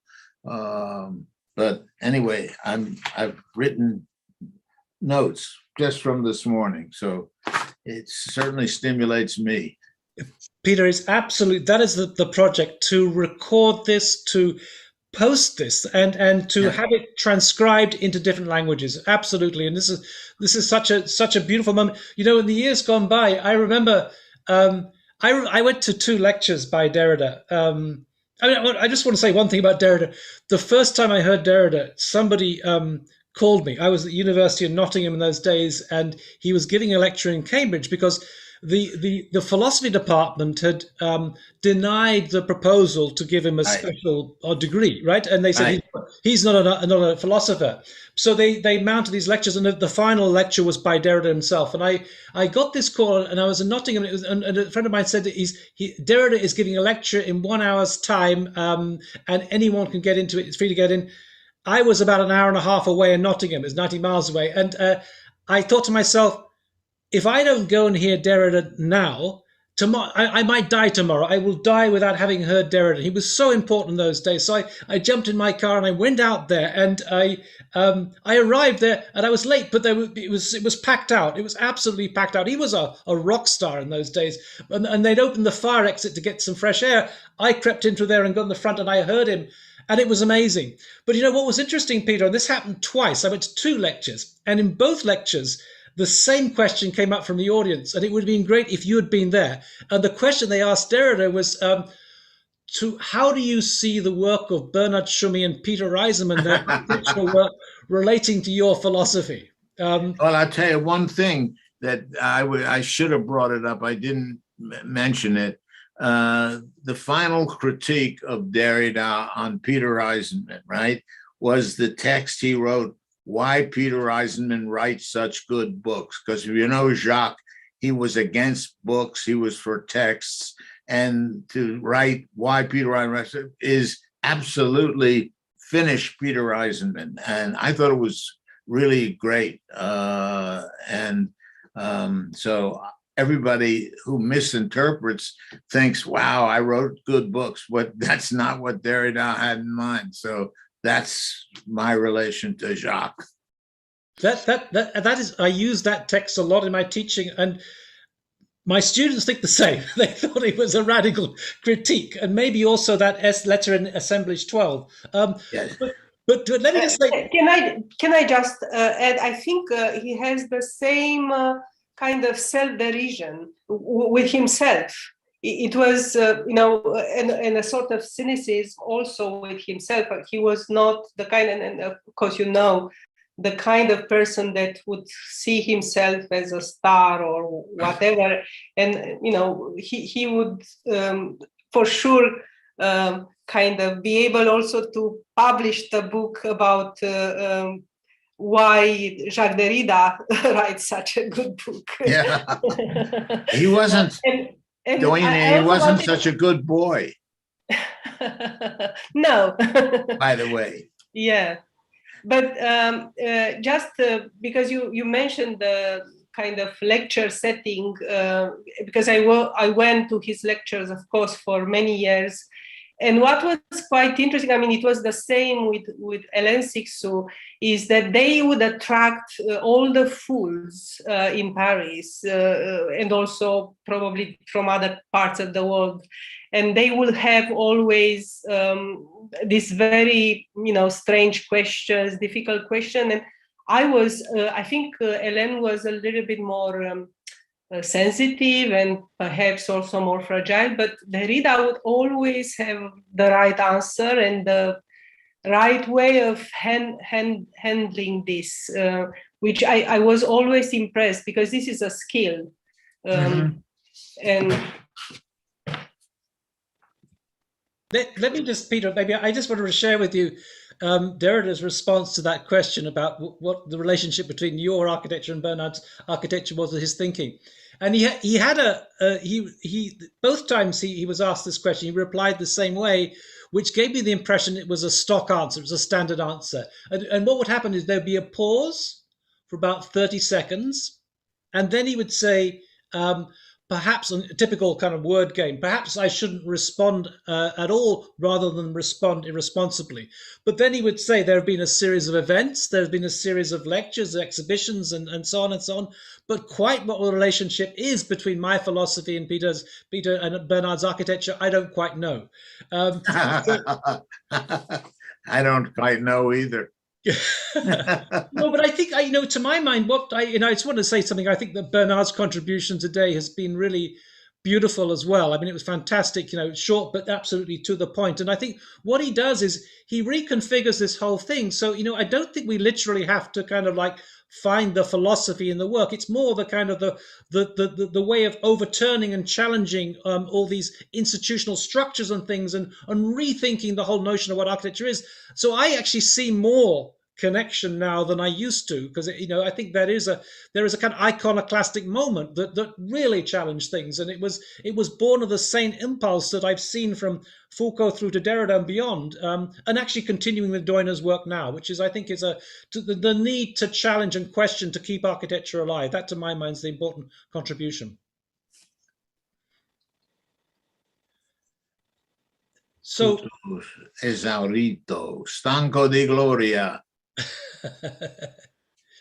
So, do we have any questions in there? We've a lot of comments about how amazing it is, and I would say one thing is, to my mind, Peter, I've always in the past thought, oh, wouldn't it be amazing if I could just have a platform we could talk with Peter and Bernard and whatever, and of course it actually was already here, the possibility, and today has been this moment when we've had this possibility of exchanging discourses. And I hope that now that we're opening up into a new way whereby I really want to get your seminars from Yale online. I really want to see this and to share this with everyone out there. I want to say that within the chat today, it might seem we have someone from Baghdad here. We have someone from Bangladesh. We have someone from all over the place. We've literally, and I think it's the idea of sharing knowledge is really part of that. This has become, in some ways, a kind of core in its own right.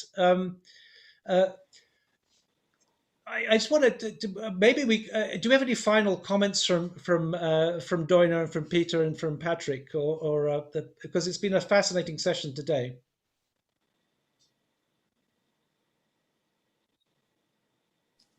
Neil? Well, Wanyu, yes. Yes. Wanyu is in Shenzhen. Wanyu is just to introduce her, is used to work for OMA, and her company XCool is, of course, a reference to X Koolhaas.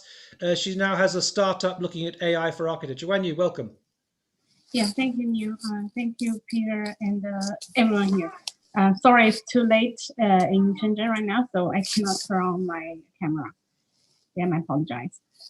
Actually, I really would love to know how you like masters of the architecture think about the current status of architecture as a discipline, also as for the coming 5 to 10 years, because in the past 10 years, everything has been changed, especially when we are in China. This city, this country, and the cities are growing rapidly. Yeah, changing. I mean, previously we can just facing the demand from the client, and we do competitions. There's a lot of competitions we joining, and we lose or we win, and we spend 5 or more years to realize this design, this building, and that might be the entire thing of architecture. Yes, the architecture might can change the argument of the society, of the concepts, but that's for yesterday. Today it might be different because we are facing a lot of data coming from different ends. It's just not just from the client itself. I mean, previously we have clients, and now we are not just facing the clients. Maybe everyone on the internet or everyone in the city, they produce data like their flows and all their actions, and all those data might affect on the design, but the current reality is our architects are not really facing that. I mean, or people are trying to ignore it and still pretend we are in the past years, our golden times. We still use our old way, old methodology to do design, to do architecture. I don't know, how do you think about this? Because Peter, you went through the entire history of modern architecture. You know those trends, but how do you think about today? I think it's rapidly changed in recent years, and in the following years, it will be quite different. And Patrick's here as well. I saw his work, Zaha obviously work of this modular design with algorithms to generate a lot of things. I think this is something might be the future. I mean, maybe not just in a way of just look fancy and this curvy shapes, not just that, but the logic behind the discipline might already be changed. I don't know if Patrick, you have already involved in the public data or etc. But I think there's something, yeah, different now. How do you guys think about this? Yeah, sorry, a bit long.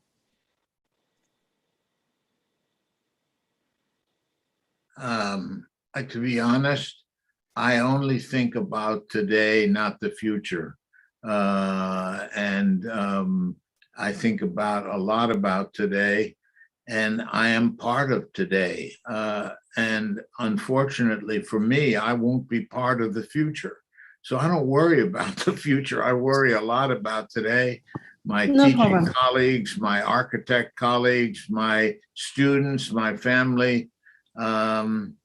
You should, Juan, you worry about the future because the future is in your hands. I'm just thinking about bringing what I've learned to you in the form of teaching, lectures, buildings, whatever. But it's not about the future. It's handing you the past in a package and saying, will it explode in your hands? Will it feed people? Will it help things? And that's up to you. So it's not up to me to answer your question. I think it's up to you to answer that question. What about the future? Thank you, Peter.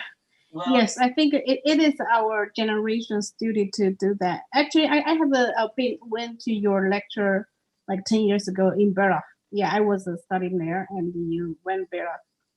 And think, yeah, still today is very inspiring as well. Thank you, Peter. Okay. We have a few questions in the chat. Was anyone going to want to comment? Patrick, do you want to say something? Yeah, I just wanted to comment briefly. I mean, with respect to one use kind of suggestion, I think there is still a lot of architecture going on which hasn't even caught up to the moment of transformation we projected 30 years ago. I mean, these things take time. The way I look at this moment of deconstructivism, the late 80s, early 90s, and then deconstructivism into folding, this is a truly revolutionary period. And we have a series of, let's say, starts and fits and attempts to deal with a new level of complexity, of the idea of mining conflictual sites, complex sites, layered condition, multiple audiences, all of that. And so in this way, I see the postmodernism was a short, in 10, 15 years, and deconstruction took over was also very short. Deconstructivism was maybe a 10-year thing, and then we moved into folding, and what evolved was parametricism. I think that was a period of revolutionary avant-gardism, and then I'm using Kuhn. There was a paradigm shift, but also a settling into a paradigm, because when I remember the early 90s, Peter, there was a whole generation, it was felt different what we discovered, and we kept working on it for 10, 20 years for longer, and we're starting to roll it out on a different level, scale, urbanism, airports, everything with that new level of sophistication tooled up as well. So that's with the way I see the future also. I mean, there's still residues, there's still backward, there's still those who haven't even caught up to that moment. But after this revolutionary period, it was maybe a transitional period which took time as well, maybe at least 15, 20 years. We moved into this cumulative period, I believe, where we have to bring out these lessons, and it's still the same themes. It's a theme of complexity, of layeredness, of conflict-laden audiences and sites. And similar with deconstructivism, you can say that as well as post-structuralism, there was a lot of this is also clearing, making the clearing for new experiment.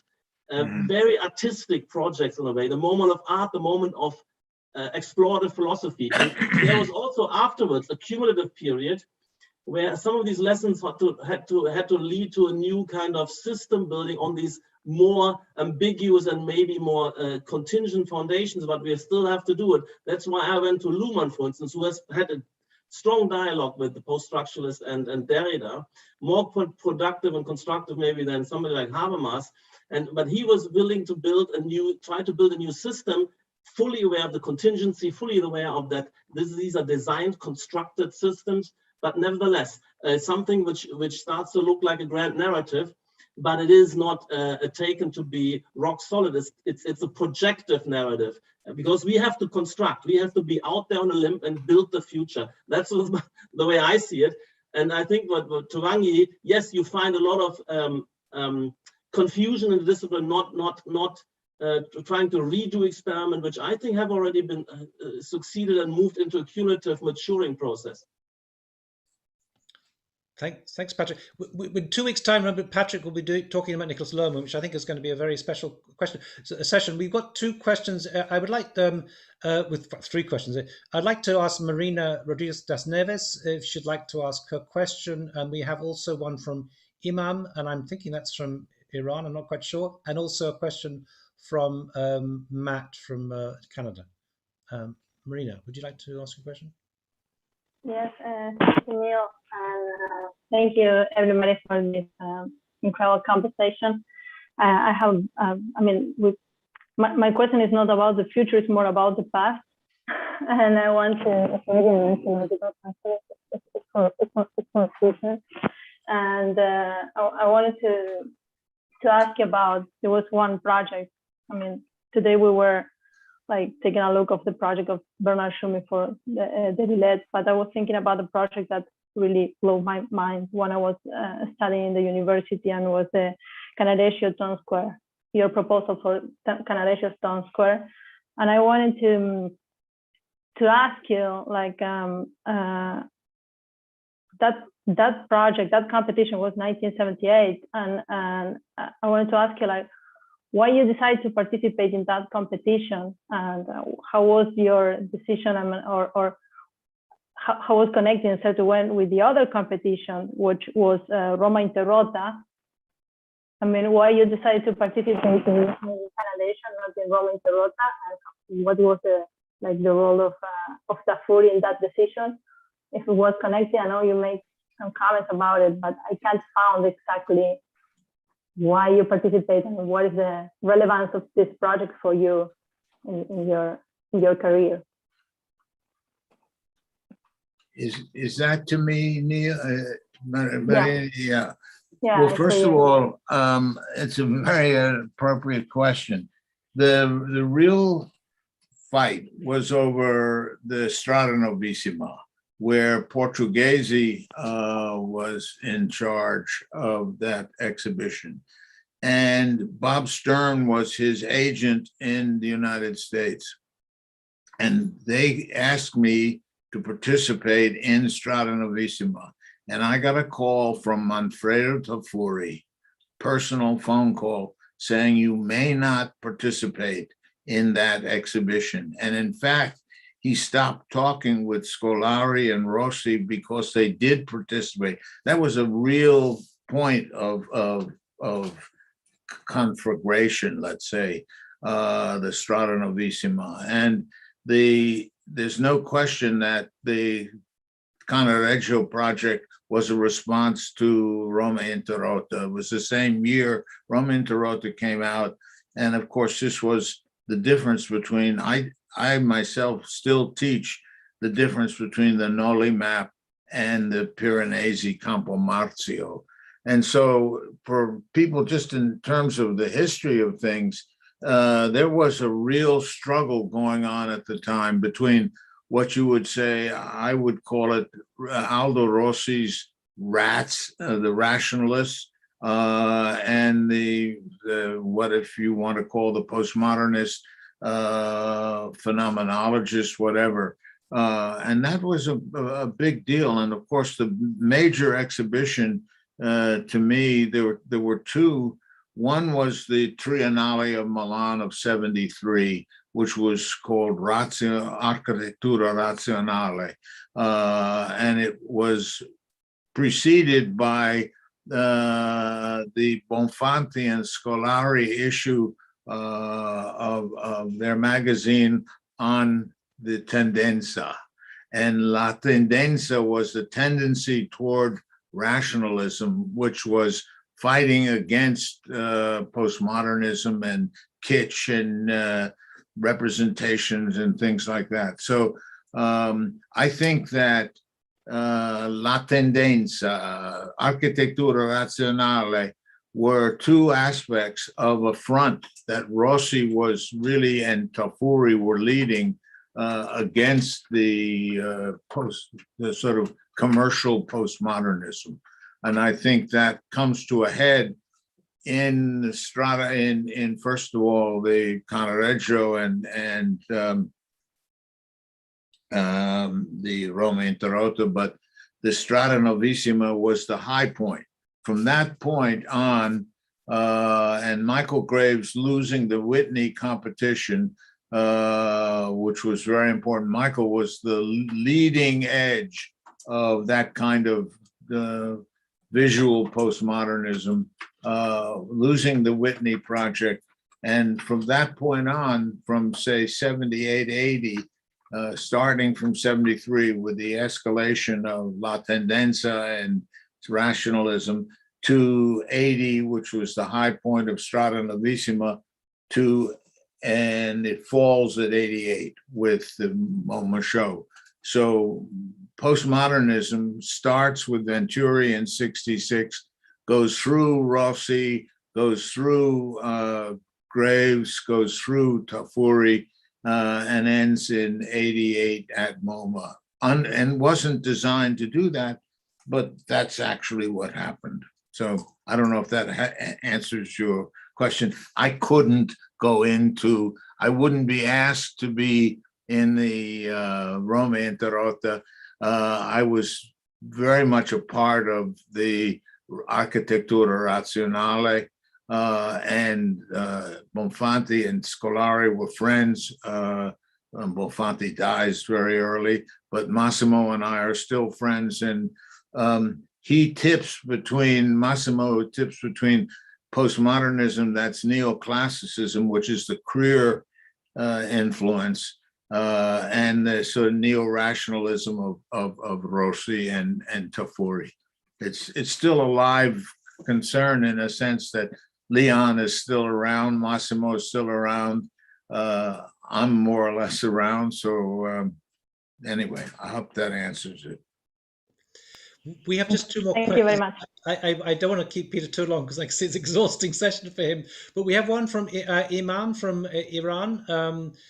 Maybe I don't know if you can unmute yourself and put and show your. Can we see you? Maybe. Hi. Do you have my voice? Yes. Yes. Yes. Great. Thank you. Great. I have a question somehow related to the two previous sessions. That how do you see architecture today? Do you see it in a post-Anthropocene age where the talk about computational design, AI, and especially AI singularity are talking? I think Sanford brought up a conversation about Eric Schmidt article on New York Times that how we see the future of the world in the context of AI. I think now we have Peter Eisenman and Patrick Schumacher, and I see the most relevant question for two guys as this, and I see myself, I don't know how to put it, but I started reading architecture from Gerglin, and now I have this question in my mind that to see this continual history now being spoken again was so inspiring, and it's a great chance for me to be at the part of this session. Thank you. Patrick, you got that one. Well, I'm not sure I fully understand it. I mean, for me, the post-Anthropocene, I'm not sure what you're talking about. There's so many aspects to that, but I do two things I think is important. I think that we have to embrace the AI revolution, and I mean, in a way, what I find fascinating, the work with algorithm has an incredibly creative process, which shakes us a bit out of our preconceptions. And that's in a sense was anticipated in Peter's early work, where he has this kind of, let's say, computation without computer, a series of rewriting rules out of the Chomsky generative grammar paradigm, and later on, as emboldened through the concept of abstract machines coming out of Deleuze. That's interesting, and that's part of this formal research. That's part of that proliferation, but at the same time, let's say the concept of intelligence needs to confront these as well with problem spaces, and they become, these formal repertoires become solution repertoires as well, and that is a very kind of complex issue how one deals with that, and including, let's say, the environmental challenge of that as part of it. But when I'm confronted with these demands, I always have to say, hey, slow down. There is no easy and simple solutions to this, and we need to also look at the life processes and the communication systems you're going to construct, and not only at the carbon cost element. We need to look at because then you could also in a way stop building and constructing and compromise the unfolding of further life potential. So, and I think it's very important for architects to look at these, on the one hand, opportunities with the new tool set, on the other hand, the challenges coming through something like climate change challenge as constraints. And within that, there's a space of autonomy, which is a disciplinary discourse in which we have universal and exclusive competency as the let's say, world of designers, and I include all the design disciplines, to deliver the spatial, morphological, and formal registrations of the life potentials, and then consider the constraints which are also coming mediated through the engineering disciplines to us. And I'm not sure that answers your question, so I'm highly aware of these kind of conditions, but the fundamental, let's say, a autopoiesis of the discipline, the autonomy of us being in charge of this particular aspect of the societal process remains still intact. And we're not blown out, and replaced by algorithms, nor are we substituted for by climate scientists. There's something inherently irreducible in the kind of division of labor of a culture, of a civilization, which design represents. And that's where we are, as I said, universally and exclusive competency with respect to the construing and designing the phenomenal world in its spatiality, in its morphology, in its semiology. Nobody else is doing this, and we're doing this across all domains, and now increasingly also into the virtual world. When Web 3.0 comes up and cyberspace is coming up, it's going to be our resources, which will also, in this case, construct interfaces of communication in real and virtual spaces. That's our task, and that is essentially the same. And what I find fascinating, in what I've discovered through elaborating my writings, there's a deep kind, there's a serious depth of this task domain all the way to Alberti, which is for me the beginning of a self-conscious discipline of designers and architects, theory-led and with consciousness of the societal issues of the good polis and the good city and the good household and social structure with a radical sense of innovation. So I think it's very curious that there's a very, very deep lineage in which I think there's something essential which is maintained, and this role is irreducible. Can I just quickly chip in there? I mean, Iman, thank you for your question. I worked very much in this area of Derrida and things back in the 90s, and now increasingly I'm looking at kind of trying to find a kind of theory of computation. What I would say is, I think AI opens up some really interesting new domains now. We're getting the kind of convergence between AI and neuroscience. It's really ultimately about intelligence, about human intelligence. And I think there's a kind of new criticality that's emerging potentially from that. And I would say that I didn't talk about today, but some of the kind of comments about Derrida that he was making are borne out by the work, say, of Anil Seth, the neuroscientists who are now interrogating this question, the question of bias, and all those questions are already implicit in that thing. And I would think that there's now a possibility of really engaging with the criticality through that medium, but we must get beyond the simple fetishization of the technology per se to see how we can use it in a critical way. And I want to just mention here that Benaz Farahi, who comes from Iran, is a wonderful example of trying to use these tools as a kind of a form of critical inquiry. We have another question from Matt. I think we should close after this because it's been a great session. But Matt Gorbet, would you like to unmute yourself and ask your question? Sure. Sure. I don't know if I'm visible now, but hope so. Yeah. And I just want to say thank you, and thank you to Neil. And I feel incredibly privileged to be here with you guys. Professor Petrescu, especially, I really appreciated your presentation. But my question is to pick up one of the threads, which was the thread on decolonialization, decolonialism. And I'm not really qualified to talk about the historical veracity of this, but I have heard talk that Jean-Jacques Rousseau's thinking and others of his contemporaries were really quite deeply influenced by the teachings of indigenous people and the structures of their societies, which were just being made visible to Europeans at that time. And that in a way, some of that plants the seeds for the Enlightenment and possibly the Revolution, etc. And I know that was quite influential, of course, Rousseau to Derrida.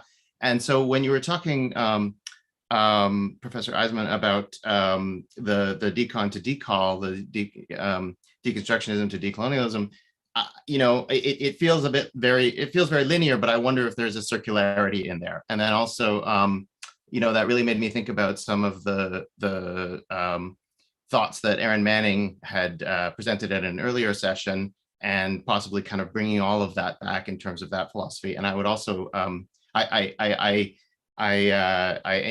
target this question at Professor Eisman, but also Dr. Petrescu. I'd love to hear your thoughts on that.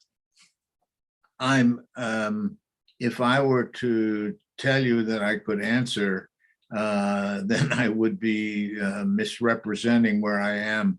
I'm starting on the 1st of December to lay out the syllabus, and whether it's linear or circular is a very important issue for what I'm trying to do.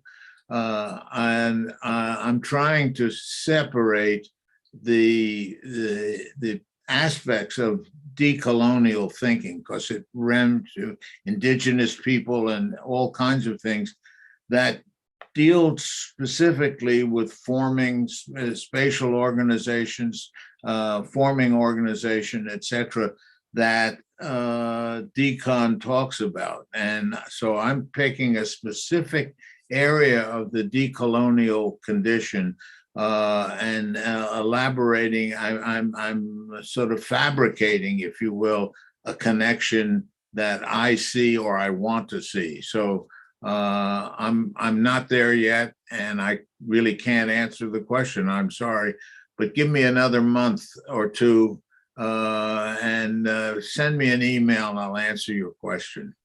Thank you. Easy to find me. Can I add a few thoughts on this, because we are brainstorming then on on Peter's course then. Yeah. I think I think it would be, speaking about this circularity and the fact that, maybe this is also a small critique of this format, the fact of continually sort of communicating from a central point, a program that has been shaped by a master with other master figures across the world.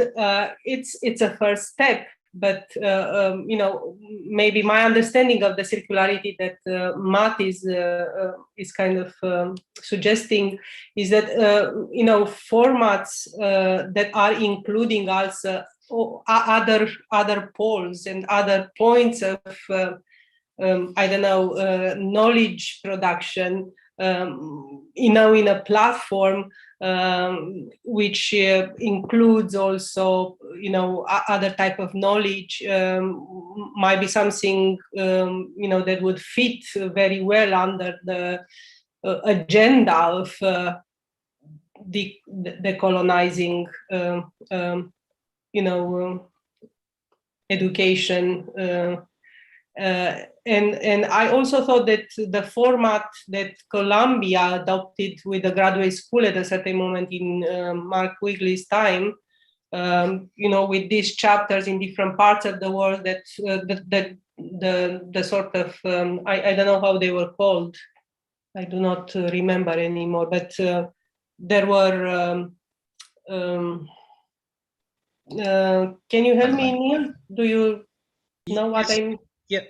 How they are called? I don't know, to be honest. I don't know. The satellite, was it satellite campuses? Is that satellites, exactly. It is a beginning, in this sense, because I know very well the one in Istanbul with whom we have collaborated, and I know that they had also funding, and there was a whole system of support, but they had also the total independence in sort of knowledge generation, and then very interesting relations with Columbia, but also with other satellites that were in different parts of the world. And maybe this is also something, I mean, it's probably difficult to build institutionally, but it might be interesting maybe to just think about this possibility. Well, that's in many ways what Digital Futures is trying to do. We have we have in our team, we have people in Africa, we have people in Dubai, we have people in Russia, we have South America, China, Australia, and so on. And we're trying to create this network which is non-hierarchical. Up until now, there's been a center, and we're trying to hear back from that. Just yesterday, we had an amazing session on new thinkers from the Middle East, and it was super interesting. I mean, I don't like the term Middle East because it implies there is a center, but nonetheless, West Asia, let's say, it was so interesting to hear from those sources. So we're trying to reverse that kind of notion of the center in many ways. Thank you for your responses. Maybe come in with what I find interesting about post-colonial theory. I mean, I find that the way it has been bandied about and discussed, is often problematic for me, this kind of anti-Eurocentrism. It's about putting everything, all cultural phenomena on an equal footing. What I rather and which then becomes problematic is how you project progress and how do you evaluate advances and cultural advances. But I find but liberating also then for those who feel obviously oppressed or feeling belonging to a kind of subdued cultural heritage is that notion of this kind of deep and irreducible hybridity. And when Matt was starting to talk about where maybe some of the impulses for the Enlightenment through Rousseau have been coming from is an interesting one. And anyway, the idea that, let's say, the achievements of modernity, which is in itself a several centuries long process and had many inputs, this hybridity concept, that this isn't a Western achievement. And once we overcome that, and we have these deep lineages also from the Arab world, from many other contributions, and then also in the colonialization process, these kind of these picking up, and we also anyway we already many decades beyond colonization, and during colonization you have a lot of input into what then becomes some kind of state-of-the-art sense of culture, that there is a kind of it can't be that there is this kind of always already buy-in and contribution, so one doesn't have to resist and play different traditions against each other, but we converging into an always already not multiculturalism but multi-dimensional achievement, which should be a global convergence into a sophisticated progressive culture with a set of values which, let's say, the whole world has contributed to. Because if not, we're getting a very kind of schizophrenic situation, which I see a lot on the left and in wokeism, which is very problematic. And you see very, very strange phenomena in that where you have certain left groups, enlightened groups defending very, very maybe indefensible practice because they kind of originate or tied in certain traditions they think should be valued, and that criticism of cultural patterns, it would be ad hominem where it shouldn't. So that's my pitch. I think Homi Bhabha has been very influential and for me very liberating with respect to this in terms of this hybridity concept. Thank you, Patrick. This is there are so many thank yous in the chat here. This is actually in some ways we were talking about historic moment, but I wonder if we're not an historic moment now when we're opening up in some way. I really hope that we'll be able to live stream your seminar, Peter, because I think this would be an incredible contribution to knowledge. We're also going to take your contribution today and make it into a kind of TED Talk thing, which we'll then have in different languages with subtitles and so on. That was an amazing contribution. I want to I'm going to ask, I don't know if I'm going to put him on the spot here, but Harith has been making some fantastic comments. He's in Baghdad now. Harith, I want maybe you could say something to wrap this up with a comment from Iraq. Are you able to do that? Hello, everyone. I don't have a permission to camera. Hello, everyone. Yeah. Thank you very much for this opportunity. I feel so honored to be there with you there and here and everywhere by webinar. I would like to thanks to the legendary architects Peter Eisenman for his visionaries about our presence to aligning us to the future. There's so many perspective to lead us to the futures between bridges about cultures and citizens and many what can I say, many cultures about postmodernisms. Thank you very much for this opportunity. Thank you, Harith. Harith is in Baghdad, right? Oh, absolutely, I'm in Baghdad. Fantastic, wonderful. So Peter, your voice is getting out there. We want to continue making that voice heard around the world. I want to wrap this up because it's been so fantastic, and we'll be looking forward to the next session on Deleuze, and then Patrick's session, and and we have Judith Butler, and then Simon Don, and then we have Peter Eisman next semester. I hope. I'm looking forward to that. We have to have a discussion about Alberti as well at some point, Peter. Yes. Thank you so much. This has been historic in many ways. I really appreciate it. I've got so many insights. If only I could have done this in the past, I think it would have informed all my classes for many years.